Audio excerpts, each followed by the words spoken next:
λένε ότι μπορείς να διαβάσεις την ιστορία του παγκόσμιου οικονομικού συστήματος στις γραμμές ενός τρένου. Ο ατμός που οθεί τη βιομηχανική επανάσταση μετατρέπεται σε κερδοσκοπική φούσκα για την αμερικανική οικονομία, όταν δεκάδες ιδιωτικές εταιρείες απλώνουν χιλιόμετρα από μεταλλικές ράγες.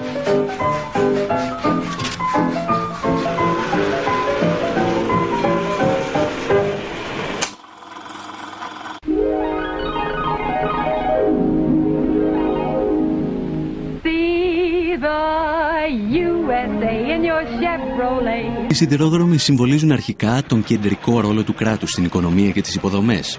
Όμως, μετά το Δεύτερο Παγκόσμιο Πόλεμο, ο οικονομικός φιλελευθερισμός αντικαθιστά τα μέσα μαζικής μεταφοράς με το γεωταχή αυτοκίνητο. 4 ρόδες και ένα τιμόνι οδηγούν το μικροαστικό όνειρο στους αυτοκινητόδρομους της νέας οικονομίας. Η τάση περνά και στην Ευρώπη με καθυστέρηση μερικών δεκαετιών.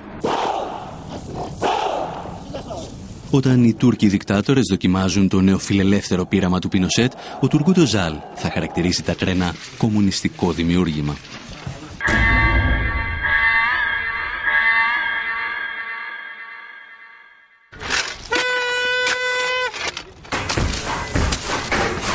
Παρ' όλα αυτά, οι σιδηρόδρομοι στην Ευρώπη παρέμειναν εν πολλοίς στον έλεγχο του δημόσιου τομέα. Μέχρι τη στιγμή που η γυραιά Αλβιώνα αποφάσισε να πραγματοποιήσει ένα καταστροφικό πείραμα. Σαν κινηματογραφική ταινία χωρίς happy end.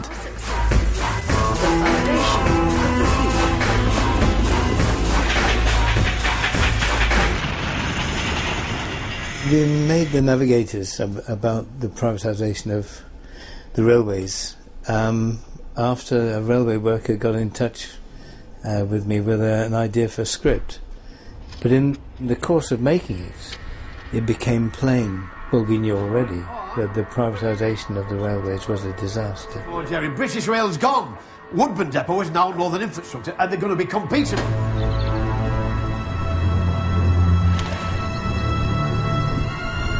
Ακόμη και η Μάργαρετ Θάτσερ αναγνώριζε ότι τα τρένα δεν λειτουργούν αποτελεσματικά έξω από το δημόσιο τομέα. Όμως ο Τζον Μέιτζορ προχωρά στην ιδιωτικοποίησή του το 1993 και το βρετανικό κοινό αντιδρά.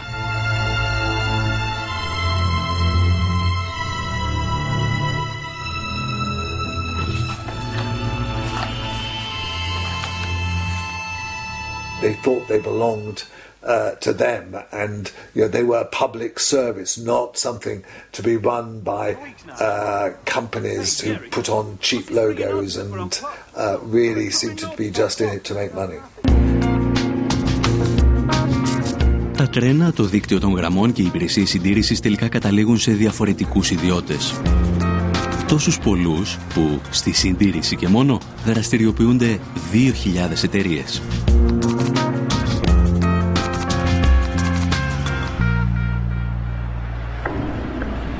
What that meant was first of all, there was a divergence of interests between two parts of a system that should actually really belong together.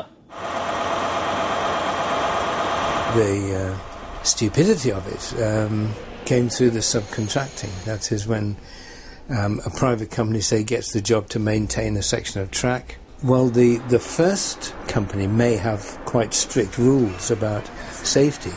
By the time you've subcontracted 2 or 3 stages, who's to know who is safe? Deaths have got to be kept to an acceptable level.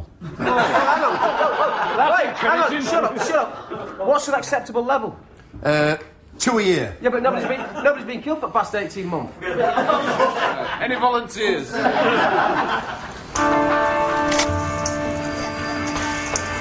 I think there has to be a case made where you say that was indecent haste and in the end it cost lives. Ο απολογισμός είναι τραγικός. Στα 3 μεγαλύτερα δυστυχήματα που αποδίδονται στην ιδιωτικοποίηση, 42 άτομα χάνουν τη ζωή τους και 600 τραυματίζονται. It was undoubted that in the early days of privatization, the way that the industry was privatized caused those accidents. Ο εκτροχιασμός των ιδιωτικοποιήσεων όμως δεν μετριέται μόνο σε ανθρώπινες ζωές. Privatisation was supposed to free up the railways, but has actually made it very difficult to make decisions, say, on opening new routes or closing down routes or changing schedules.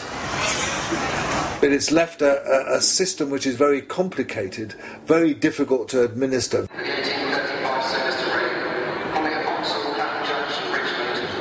It was bad for the passengers. It was a chaotic organisation.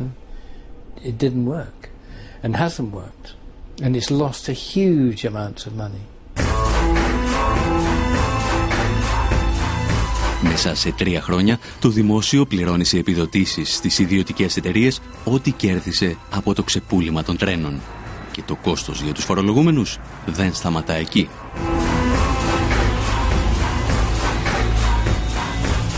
Strangely, to some extent the railways have been renationalised.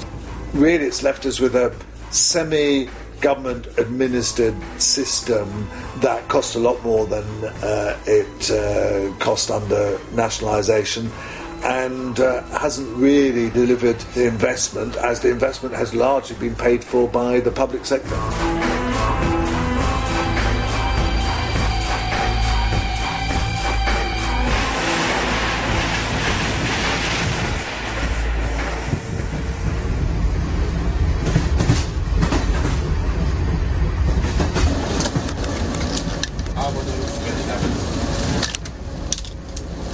Η Ελλάδα δεν διδάσκεται τίποτα από τη Μεγάλη Βρετανία.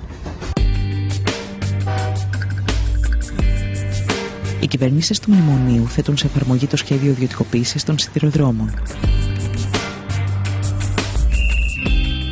Πάντα με τη βοήθεια των κυρίαρχων μέσων ενημέρωσης. Πάει πολύ αργά, είναι καθυστερημένο στις ώρες του, είναι βρώμικο συχνά, έτσι. Είναι χαρακτηριστικό ότι οι αιτήσεις ζημίες του ομίλου ΟΣΕ και της Τρενοσέ φτάνουν το 1,2 δισεκατομμύρια ευρώ.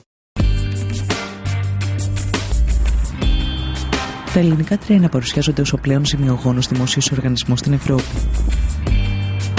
Ποιος ευθύνεται όμως για αυτό το χρέος?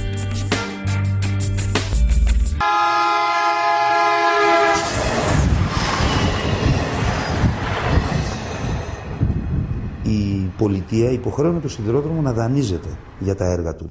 Μια αντίστοιχη περίπτωση δεν υπάρχει στην ελληνική τέτοια, γιατί και οι αυτοκινητόδρομοι και τα λιμάνια και τα αεροδρόμια χρηματοδοτούνταν από το κράτος. Αυτό το δανεισμό σήμερα η κυβέρνηση τον μετέφερε ότι είναι χρέος του ΟΣΕ. Αυτό είναι αναλυθές και ένα μεγάλο μέρος, γύρω στις τάξεις του 70 με 80%, πράγματι είναι δανεισμός για έργα υποδομής. Τα μεγάλα κανάλια πίσω από τα οποία κρύβονται κάποιοι μεγάλοι εργολάβοι, μας βομβαρδίζουν καθημερινά με ψεύδι, με συκοφαντίες.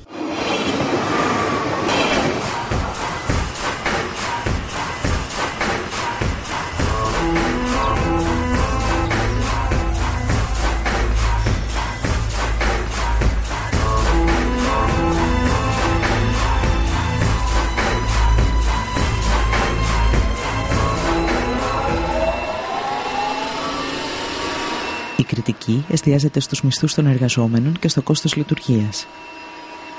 Έτσι υποβαθμίζονται κολοσιαία σκάνδαλα στα οποία μπλέκονται πολιτικοί, ελληνικές αλλά και ξένες εταιρείες.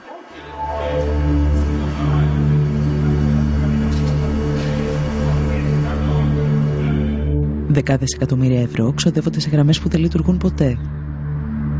Σειρμοί νοικιάζονται σε τιμές με τις οποίες θα μπορούσαν να αγοραστούν. Το δημόσιο φτάνει να παραγγέλνει από τη Siemens ηλεκτράμαξες χωρίς να έχει ηλεκτρικό δίκτυο για να τις χρησιμοποιήσει.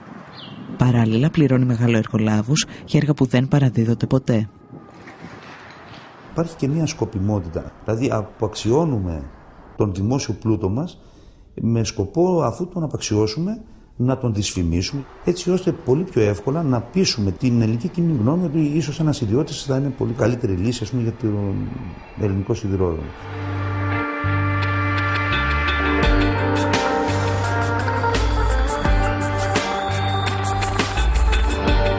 Στο όνομα της εξυγίανσης, η κυβέρνηση απαξιώνει περαιτέρω το σιδηρόδρομο. Μειώνει δραστικά το προσωπικό, υποβαθμίζοντας την ποιότητα, αυξάνει πάνω από 60% τις τιμές των εισιτηρίων και κλείνει μεγάλο μέρος των γραμμών.